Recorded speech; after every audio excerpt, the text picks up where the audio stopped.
আজ আমরা তড়িৎ প্রবাহের তাপীয় ফল সংক্রান্ত আলোচনাটা করব। তড়িৎ প্রবাহের তাপীয় ফল।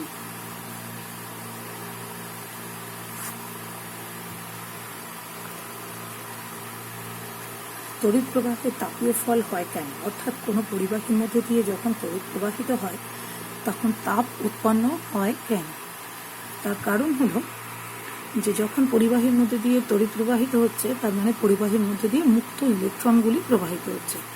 এখন এই মুক্ত ইলেকট্রনগুলি কি হয়, পরিবাহীর মধ্যে দিয়ে যাওয়ার সময় তারা তো আর ফাঁকা মাঠ পায় না, স্বাভাবিকভাবে প্রচুর অণু থাকে, পরিবাহীর অন্যান্য অণুগুলো তাদের সঙ্গে সংঘাত থাকে, সেই আকর্ষণ বিকর্ষণ সংঘাত এড়িয়ে তাদের যেতে হয়। এর ফলে কি হয়, ওই অণুগুলির স্পন্দন বেড়ে যায়, তাদের যে স্পন্দনের গতি বেড়ে যায়, ফলে অণুগুলির যে প্রত্যেকটা কঠিন পদার্থের অণু তারা তো স্থির নয়, তাদের মধ্যে স্পন্দন হতে থাকে, অর্থাৎ তারা কাঁপতে থাকে। এখন তড়িৎ প্রবাহের ফলে কি হয়, তাদের কম্পনটা বেড়ে যায়। কম্পন গতি বেড়ে গেলে তার মানে অণুগুলোর গতিশক্তি বেড়ে যায়। গতিশক্তি বাড়লেই সেখানে তাপ শক্তি উৎপন্ন হবে, অর্থাৎ পরিবাহীটা গরম হয়ে যাবে, তাতে তাপ উৎপন্ন হবে। অর্থাৎ তড়িৎ প্রবাহিত হলেই সেই জন্যেই সেখানে একটা তাপের উদ্ভব হয়, যেটা আমরা দেখতে পাই কোনো পরিবাহীর মধ্যে দিয়ে তড়িৎ প্রবাহিত হওয়ার পর সেটা হাতে হাত দিলে গরম লাগে। কোনো একটা বাল্ব জ্বলছে, ফ্যান চলছে, সেটা কিন্তু গরম হয়ে ওঠে এই কারণে। এখন এই তড়িৎ প্রবাহের তাপীয় ফল সংক্রান্ত যে সূত্র আমাদের জানতে হবে সেটা হচ্ছে জুলের সূত্র। বিজ্ঞানী জুল তড়িৎ প্রবাহের তাপীয় ফলকে ব্যাখ্যা করার জন্য 3টি সূত্র দিয়েছিলেন। সেই সূত্রগুলি কী কী? 3টি সূত্র। প্রথম সূত্র হচ্ছে প্রবাহ মাত্রার সূত্র। বই আছে সূত্রগুলো, আমি একটু বুঝিয়ে দিচ্ছি এবং এটা বই থেকে পড়ে নিলেই হবে। এটা কিন্তু কঠিন খুব একটা কিছু নয়, একটু পড়লেই হয়ে যাবে। প্রবাহ মাত্রার সূত্র, সূত্রটা কি বলছে তার আগে একটু আমরা বলে নিই যে এই পরিবাহীতে যে তাপ উৎপন্ন হবে, এই উৎপন্ন তাপটা 3টি বিষয়ের উপর নির্ভর করে। কি কি? পরিবাহীর প্রবাহ মাত্রা I, অর্থাৎ কতটা তড়িৎ প্রবাহিত হচ্ছে, প্রবাহ মাত্রা I, পরিবাহীর রোধ R এবং কতক্ষণ ধরে তড়িৎ প্রবাহিত হচ্ছে সেই সময়। এই 3টে ফ্যাক্টরের উপরে কিন্তু তড়িৎ প্রবাহের তাপীয় ফলটা নির্ভর করে। কী কী বললাম? পরিবাহীর প্রবাহ মাত্রা I, তড়িৎ প্রবাহের রোধ, পরিবাহীর রোধ R এবং কতটা সময় ধরে তড়িৎ প্রবাহিত হচ্ছে সেই সময়টা T। প্রথম আমরা দেখব যে প্রবাহ মাত্রার উপরে উৎপন্ন তাপটা কিভাবে নির্ভর করছে। তখন তাহলে আমরা ধরে নেব যে অন্য দুটো ফ্যাক্টর যেটা তারা কিন্তু স্থির আছে, অর্থাৎ পরিবাহীর রোধ এবং তড়িৎ প্রবাহের সময় স্থির থাকলে কোনো পরিবাহীতে উৎপন্ন তাপ তার প্রবাহ মাত্রার বর্গের সমানুপাতিক হবে। আবারও বলছি, পরিবাহীর রোধ এবং তড়িৎ প্রবাহের সময় টি স্থির থাকলে কোনো পরিবাহীতে উৎপন্ন তাপ প্রবাহ মাত্রার বর্গের সমানুপাতিক হবে। অর্থাৎ উৎপন্ন তাপকে যদি আমরা H বলি, H ভ্যারিজাস I² হবে। I² মানে প্রবাহ মাত্রার বর্গ। H ভ্যারিজাস I², অর্থাৎ উৎপন্ন তাপ প্রবাহ মাত্রার বর্গের সমানুপাতিক হবে যখন আর ও টি স্থির। এই দুটো যদি স্থির থাকে তাহলে উৎপন্ন তাপটা প্রবাহ মাত্রার বর্গের সমানুপাতিক হবে। 2 নম্বর সূত্রটা কি? 2 নম্বর সূত্র হচ্ছে রোধের সূত্র।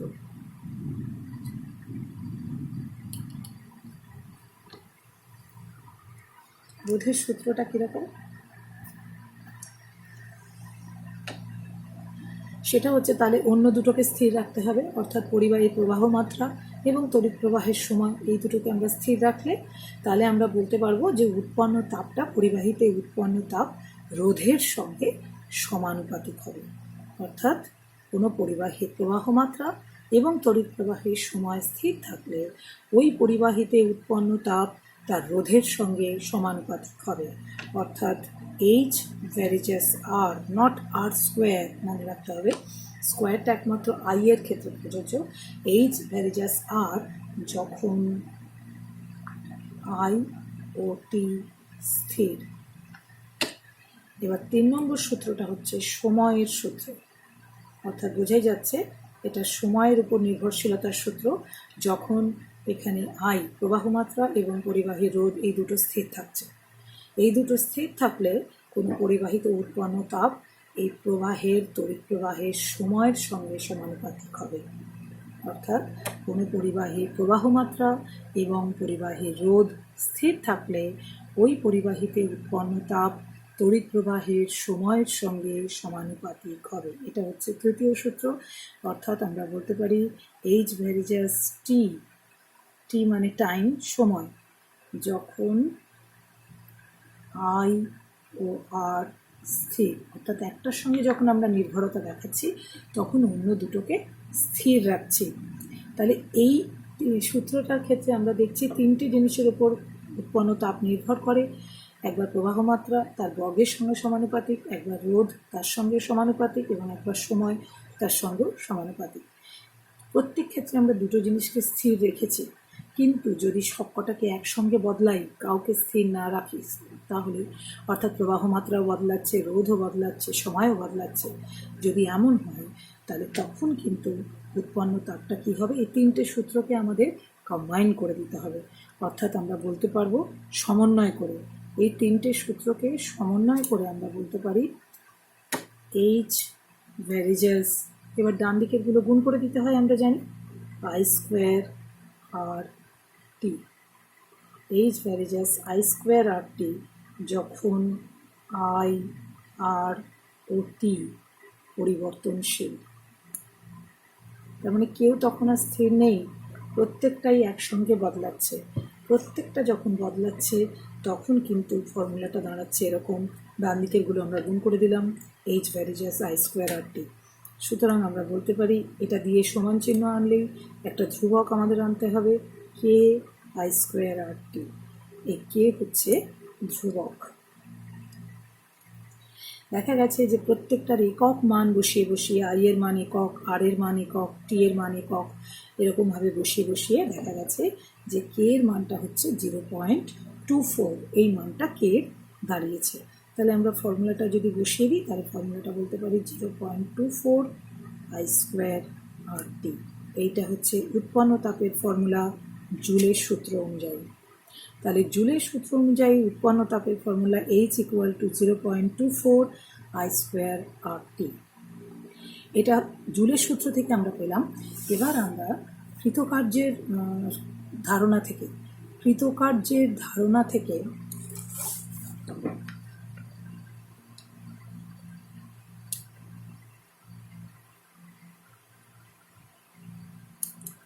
এই জুলের সূত্রে আমরা আসব। কৃতকার্যের ধারণা থেকে জুলের সূত্র কী করে আমরা আসতে পারি দেখা যাবে। এখন আমরা সেই পরিবাহীর একটা কল্পনা করি যে একটা পরিবাহী রয়েছে, সেই পরিবাহীর মধ্যে দিয়ে তড়িৎ প্রবাহিত হচ্ছে। ধরা যাক এখানে এ বিন্দু আর বি বিন্দু আমরা নিয়েছি, এটা হচ্ছে এ বিন্দু, এটা বি বিন্দু, এর মধ্যে দিয়ে আই পরিমাণ তড়িৎ প্রবাহিত হচ্ছে এবং এই দুটো বিন্দুর মধ্যে বিভব পার্থক্য হচ্ছে ভি। ভি হচ্ছে এ আর বি বিন্দুর মধ্যে বিভব পার্থক্য। তাহলে আমরা ধরে নিচ্ছি যে কিউ পরিমাণ তড়িৎ এ থেকে বি বিন্দুতে নিয়ে যেতে আমাদের সময় লেগেছে টি সেকেন্ড সময় লেগেছে। কী করছি আমরা, কিউ পরিমাণ তড়িৎকে এ থেকে বি বিন্দুতে নিয়ে যাচ্ছি, যখন বিভব পার্থক্য হচ্ছে ভি এবং প্রবাহ মাত্রা হচ্ছে আই, সেখানে তড়িৎটা যাচ্ছে, কিউ পরিমাণ তড়িৎ এ থেকে বি বিন্দুতে যেতে সময় লাগছে টি সেকেন্ড। এটা যদি হয় তাহলে আমরা বলতে পারি, এমনিতে আমরা কি জানি, বিভব পার্থক্যের যে সংজ্ঞা, সেই সংজ্ঞাতে আমরা দেখেছিলাম যে কোনো পরিবাহীর এক প্রান্ত থেকে অপর প্রান্তে একক তড়িৎ নিয়ে যেতে যে কার্য করতে হয় তাকেই তার বিভব পার্থক্য বলে। তাহলে একক তড়িৎ নিয়ে যেতে ভি কার্য করতে হয়, এখানে বিভব পার্থক্য যেহেতু ভি, তাহলে একক পরিমাণ তড়িৎকে যদি আমি এ থেকে বিতে নিয়ে যাই তাহলে ভি পরিমাণ কার্য করতে হয়। তাহলে কিউ পরিমাণ তড়িৎকে যদি এ থেকে বিতে নিয়ে যেতে হয় তাহলে কৃতকার্য কত হবে, কিউ পরিমাণ তড়িৎকে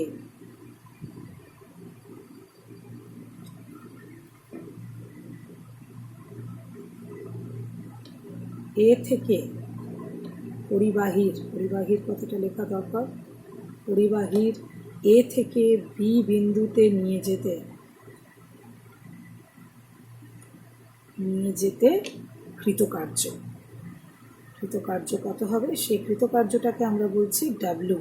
সেই ডাব্লু কৃতকার্যের পরিমাণ কত, সেটা হচ্ছে একক তড়িৎ নিয়ে যেতে ভি কৃতকার্য করতে হয়, তাহলে কিউ পরিমাণ তড়িৎ নিয়ে যেতে কৃতকার্য করতে হবে কিউ ইন্টু ভি।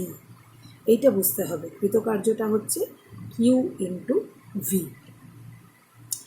এবার আমরা জানি প্রবাহ মাত্রা আর তড়িতাধানের মধ্যে একটা সম্পর্ক আছে। সেটা কি, আমরা জানি প্রবাহ মাত্রা আই সমান কিউ বাই টি। একক সময়ে যে পরিমাণ তড়িৎ প্রবাহিত হয় তাকে তার প্রবাহ মাত্রা বলে।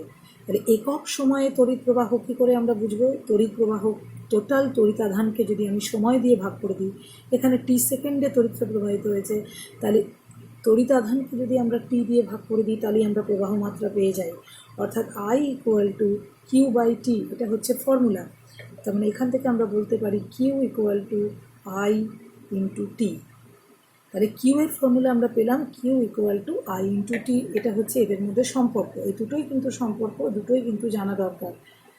Q equal to I T বা I equal to Q by T, এটা কিন্তু তড়িতাধান এবং প্রবাহ মাত্রার মধ্যে সম্পর্ক।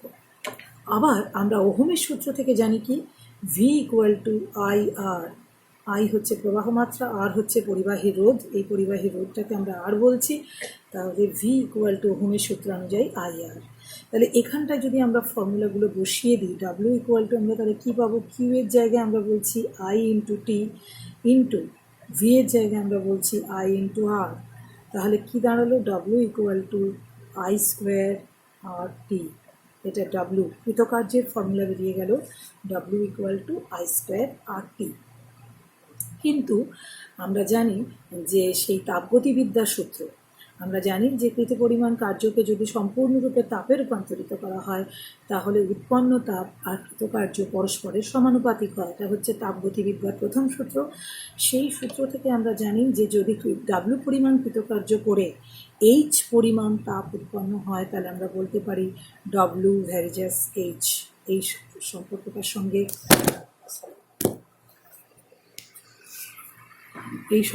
সঙ্গে আমরা পরিচিত এবং এই সম্পর্কটাকে আমরা চিনি, ডাব্লু ভ্যারিজাস এইচ। এটা হচ্ছে তাপ গতিবিদ্যার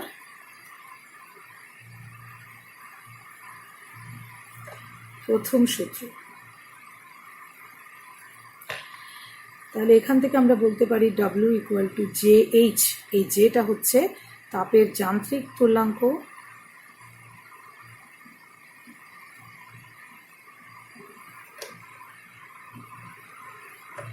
বা এটাকে বলা হয় জুল তুল্যাঙ্ক। এটা আমরা জানি, এগুলো আমাদের জানা জিনিস। জে ইকুয়াল টু জে হচ্ছে তাপের যান্ত্রিক তুল্যাঙ্ক বা জুল তুল্যাঙ্ক। তাহলে এখান থেকে আমরা বলতে পারি H equal to W by J. J এর মানটাও আমরা জানি, জে ইকুয়াল টু 4.2 জুল প্রতি ক্যালোরি। এটা হচ্ছে জে এর মান। তাহলে J equal to W by H joule প্রতি ক্যালোরি, এটা হচ্ছে 4.2 এর ভ্যালু। তাহলে এই যে ফর্মুলাটা আমরা পেলাম H equal to W by J, এখানে যদি আমরা এটা অ্যাপ্লাই করি, এখানে ডাব্লু আমরা পেয়েছি, W equal to I square R T আমরা পেয়েছি। তাহলে এখানে এইচ ইকুয়াল টু, এখানে মানটা বসিয়ে দিই, ডাব্লু এর মানটা এখানে যদি বসিয়ে দিই তাহলে আমরা বলতে পারি I square R T by J. J এর মানটা আমরা জানি 4.2, সেটা যদি আমরা বসিয়ে দিই I square R T by 4.2 তাহলে কি দাঁড়ায়, এইচ ইকুয়াল টু 1/4.2 করলে এর মানটাই দাঁড়ায় 0.24 আই স্কোয়ার আর টি। তাহলে H equal to 0.24 I square R T. এই ফর্মুলাটাই আমরা জুলের সূত্র থেকে পেয়েছিলাম। এখানে যে আমরা জুলের সূত্র, যখন এই তিনটে সূত্র করে তার থেকে আমরা যে ফর্মুলাটা পেয়েছিলাম সেখানেও কিন্তু এই ফর্মুলাই পেয়েছিলাম, H equal to 0.24 I square R T. আবার এখানেও আমরা কৃতকার্যের কনসেপ্ট থেকে করতে করতে এসে আমরা কিন্তু একই ফর্মুলা পেলাম, H equal to 0.24 I square R T. তাহলে দেখা যাচ্ছে যে জুলের সূত্র থেকেই হোক বা তাপগতিবিদ্যার সূত্র বা কৃতকার্যের ধারণা থেকে আমরা কিন্তু একই সূত্রে উপনীত হলাম এবং এই সূত্রটা থেকেই আমরা উৎপন্ন তাপের আমরা কিন্তু ক্যালকুলেশন করতে পারবো। আমাদের জানতে হবে প্রবাহ মাত্রা, পরিবাহী রোধ কত এবং কত সময় ধরে তড়িৎ প্রবাহিত হয়েছে। এই তিনটে জিনিস যদি আমাদের বলে দেওয়া হয় তাহলে ওই পরিবাহীতে ওই সময়ে কতটা তাপ উৎপন্ন হবে সেটা কিন্তু আমরা এই ফর্মুলা থেকে ক্যালকুলেশন করে বলে দিতে পারবো।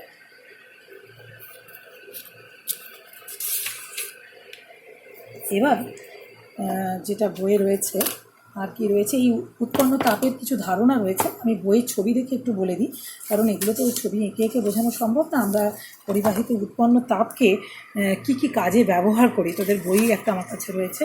এই বইটা থেকে আমি একটু ছবি দেখে বুঝিয়ে দিচ্ছি যে উৎপন্ন তাপগুলো আমরা কোথায়, পরিবাহিত উৎপন্ন তাপকে আমরা কোথায় কোথায় কাজে লাগাচ্ছি। এখানে একটা ছবি আছে, এটা হচ্ছে বৈদ্যুতিক হিটারের ছবি। বৈদ্যুতিক হিটার এখন আর ব্যবহার হয় না। আগে রান্নার জন্য বৈদ্যুতিক হিটার ব্যবহার করা হতো, এখন অতিরিক্ত কারেন্ট পড়ে বলে আমরা এটাকে অবসলিট হয়ে গেছে। এখন আমরা ইন্ডাকশন ব্যবহার করি বা মাইক্রো ওভেন ব্যবহার করি, কিন্তু বৈদ্যুতিক হিটারের কনসেপ্টটা কিন্তু তড়িৎ প্রবাহের তাপীয় ফলের উপর নির্ভরশীল। এখানে এই যে দেখা যাচ্ছে এই চেম্বারটার মধ্যে একটা তারের কুণ্ডলী করা আছে। এই যে তারের কুণ্ডলীটা, এইটা কিন্তু একটা তারকে পাকানো অবস্থায় আছে। এই তারটার যে নাম হচ্ছে নাইক্রোম। নাইক্রোম তার এখানে ব্যবহার করা হয়, কিন্তু নাইক্রোম বলে কোনো ধাতু নেই। নাইক্রোম হচ্ছে একটা সংকর ধাতুর নাম। নিকেল আর ক্রোমিয়াম এই দুটো ধাতুকে মিশিয়ে একটা সংকর ধাতু তৈরি করা হয়, তার নাম নাইক্রোম। এবং সেই ধাতুটার বৈশিষ্ট্য হলো এর গলনাঙ্ক অনেক উচ্চ, অর্থাৎ অনেক বেশি তাপ এ সহ্য করতে পারে, খুব সহজে গলে না। তাই জন্য সেই নাইক্রোম তার দিয়ে এই বৈদ্যুতিক হিটারটা তৈরি করা হয়। এবং এখানে কি হয়, যখনই প্লাগ কানেকশান দেওয়া হয় তখনই ওই নাইক্রোম তারটা গরম হয়, কারণ এটা কুণ্ডলী করা আছে। কুণ্ডলী করার জন্য রোদ অনেক বেশি, রোদ বেশি হলেই উৎপন্ন তাপ বেশি হবে এবং এটা লাল হয়ে জ্বলতে থাকে এবং সেই তাপে কিন্তু রান্না করা যায়। এটা বৈদ্যুতিক হিটার। আর একটা জিনিস আমরা ব্যবহার করি, বৈদ্যুতিক আয়রন, ইলেকট্রিক ইস্ত্রি বা আয়রন যেটাকে বলে। সেই ইলেকট্রিক ইস্ত্রি এরকম দেখতে, এর ভেতরে একটা কয়েল থাকে, যেটা পাশে ছবি আঁকা আছে এরকম দেখতে, বইয়ে ছবি আছে এরকম। এটা পাতলা একটা কয়েল, এটা এই আয়রনের ভেতরে এই তলার দিকে এখানে রাখা থাকে। এই কয়েলটাও কিন্তু ওই সেম একই ধাতু নাইক্রোম, নিকেলের এবং ক্রোমিয়ামের সংকর ধাতু দিয়ে তৈরি। এখানেও কিন্তু এই যে কয়েলটা একটা তড়িতের কুপরিবাহী একটা জিনিসের মধ্যে রাখা থাকে, যাতে কোনোভাবেই তাপটা এর বডিতে তড়িৎটা বডিতে না চলে যায়, তাহলে যে কেউ তড়িতাহিত হতে পারে।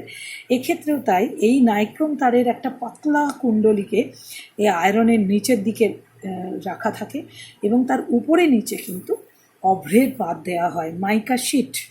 মাইকা মানে অভ্র, অভ্রের পাত দেওয়া হয়। অভ্রের একটা বৈশিষ্ট্য হচ্ছে এটা তাপের সুপরিবাহী কিন্তু তড়িতের কুপরিবাহী।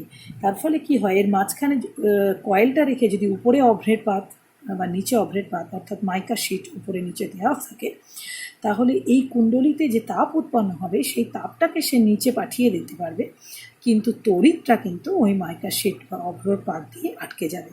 অর্থাৎ তড়িৎটা এই আয়রনের বা ইস্ত্রির বডিতে আসবে না, গায়ে আসবে না। তা না হলে মানুষ আয়রন করতে করতে তড়িতাহিত হতে পারে। তো এই নাইক্রোম তারটার একটা পাতলা কুণ্ডলী এইভাবে দেয়া থাকে। যদি এই কুণ্ডলী কোনোভাবে ক্ষতিগ্রস্ত হয়, আয়রনটা খারাপ হয়ে যেতে পারে, বা যদি এই যে মাইকা শিটটা, অভ্রের যে পাতটা, এটা যদি কোনোভাবে ফুটো হয়ে যায় বা ক্ষতিগ্রস্ত হয়, তাহলে সেক্ষেত্রেও কিন্তু এই আয়রনটা তখন তার বডিতে কারেন্টটা চলে আসতে পারে, তখন সেটা শক দিতে পারে। বৈদ্যুতিক বাল্বের ক্ষেত্রেও আমরা তড়িৎ প্রবাহের তাপীয় ফলটাকে ব্যবহার করি, যেটা পুরনো দিনের বাল্ব। এখন তো আমাদের এলইডি বা সিএফএল ল্যাম্প ব্যবহার করা হয়, কিন্তু পুরনো যে বাল্বগুলো এখনও আমাদের কোথাও কোথাও কাজে লাগে, সেই বাল্বগুলোর মধ্যে একটা জিনিস থাকে, সেটা হচ্ছে তারের একটা কুণ্ডলী, কিন্তু এটা হচ্ছে টাংস্টেন। এটা একটা ধাতু, এটা কোনো সংকর ধাতু নয়। টাংস্টেন একটা বিশেষ ধরনের ধাতু। সেই ধাতুর একটা কুণ্ডলী দিয়ে একটা ফিলামেন্ট তৈরি করে, এটাকে বলে ফিলামেন্ট, যেটা নাকি জ্বলে। এই ফিলামেন্টটার ভেতরে কুণ্ডলী, এত সূক্ষ্ম কুণ্ডলী করা থাকে যে যখন তার মধ্যে দিয়ে তড়িৎ প্রবাহিত হয় ওই টাংস্টেন ধাতুটার মধ্যে দিয়ে, তখন ওই কুণ্ডলীর জন্য ওর মধ্যে অতিরিক্ত তাপ উৎপন্ন হয়।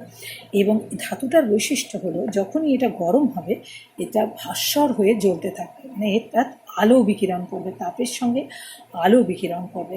সেই জন্য আমাদের বৈদ্যুতিক বাল্ব তৈরিতে টাংস্টেন ধাতুর ব্যবহার করা হয় এখনো পর্যন্ত। এরকম বাল্বের ক্ষেত্রে টাংস্টেন ধাতুর ফিলামেন্ট ব্যবহার করা হয়।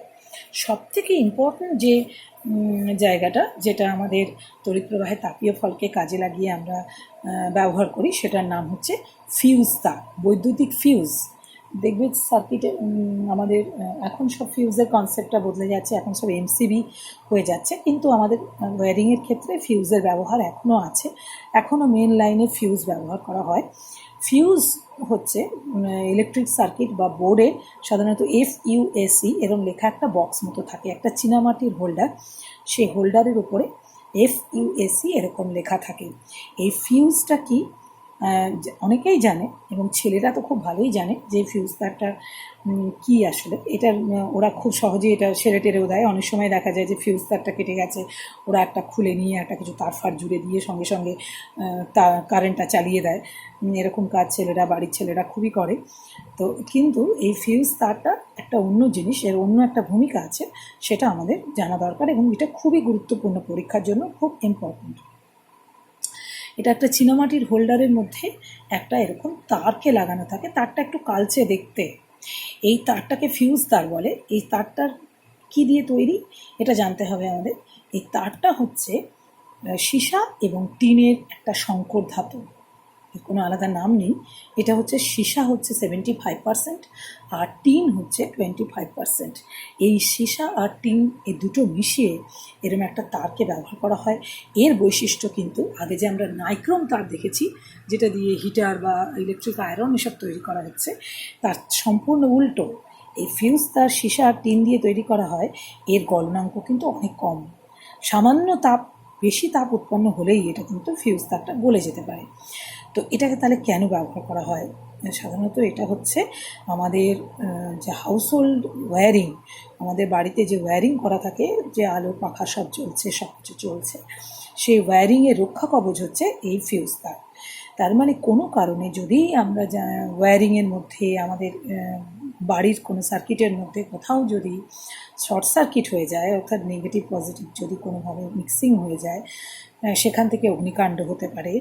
বা যদি কোনো কারণে খুব হাই ভোল্টেজ আমাদের মেন লাইনে চলে আসে, তো সেক্ষেত্রে আমাদের যে তার, হাউসহোল্ড তার যেটা দিয়ে ওয়্যারিং করা হয়, তাতে প্রচণ্ড তাপ উৎপন্ন হতে পারে, এবং অনেক দাহ্য বস্তু তার সংস্পর্শে থাকে, অগ্নিস্ফুলিঙ্গও তৈরি হতে পারে, এবং তার ফলে কী হয়, অগ্নিকাণ্ডের একটা ভীষণ রকম সম্ভাবনা থাকে।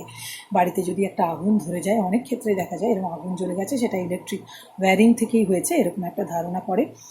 বিশেষ করে অস্থায়ী যেগুলো তৈরি করা হয়, অস্থায়ী পুজো প্যান্ডেল বা হেনাতানা, সেখানে কিন্তু অনেক ক্ষেত্রে দেখা যায় শর্ট সার্কিট থেকে প্যান্ডেল পুড়ে গেছে। এটা আমরা প্রতি বছরই প্রায় পুজো টুজোর সময় শুনি।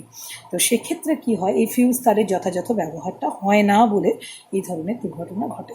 তো এই ফিউজ তারটার ক্ষেত্রে কি হয়, যখনই কোনো কারণে এরকম বর্তনীতে কোনো সমস্যা হলো, কোনো কারণে হাউসহোল্ড ওয়্যারিংয়ের মধ্যে কোথাও কোনো সমস্যা হয়েছে বা অতিরিক্ত তাপ উৎপন্ন হয়েছে, তখন অন্যান্য জিনিস বা সমস্ত যন্ত্রপাতিগুলো, আমাদের যে ইলেকট্রিক্যাল ইনস্ট্রুমেন্ট আমাদের যেগুলো বাড়িতে ব্যবহার হয়, ম্যাক্সিমাম 220 ভোল্টের জন্য 220 ভোল্ট, কোনো কারণে যদি ভোল্টেজ খুব হাই হয়ে যায় বা কোনো কারণে যদি শর্ট সার্কিট হয়ে যায়, অতিরিক্ত তাপ উৎপন্ন হয়, এরকম যে কোনো ঘটনাই ঘটুক না কেন, অতিরিক্ত তাপ উৎপন্ন হলেই এই ফিউজ তারের যেহেতু গলনাঙ্ক কম, এটা তখন তৎক্ষণাৎ গলে যায়।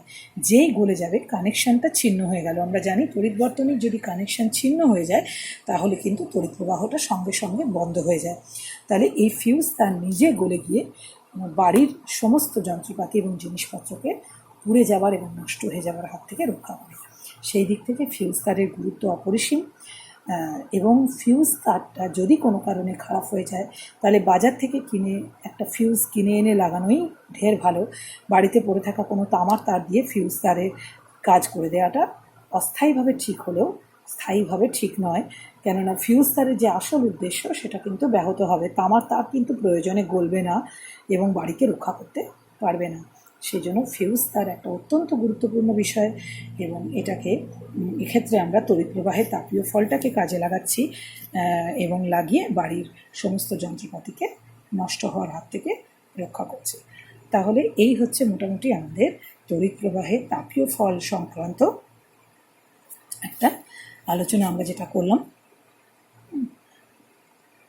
তাহলে আমাদের মোটামুটি আজকে এই পর্যন্ত রইল। এরপরে আমরা পরের যেদিন বলবো সেদিন তড়িৎ ক্ষমতা, তড়িৎ শক্তি এগুলো নিয়ে আলোচনা করবো এবং তারপরে চ্যাপ্টারে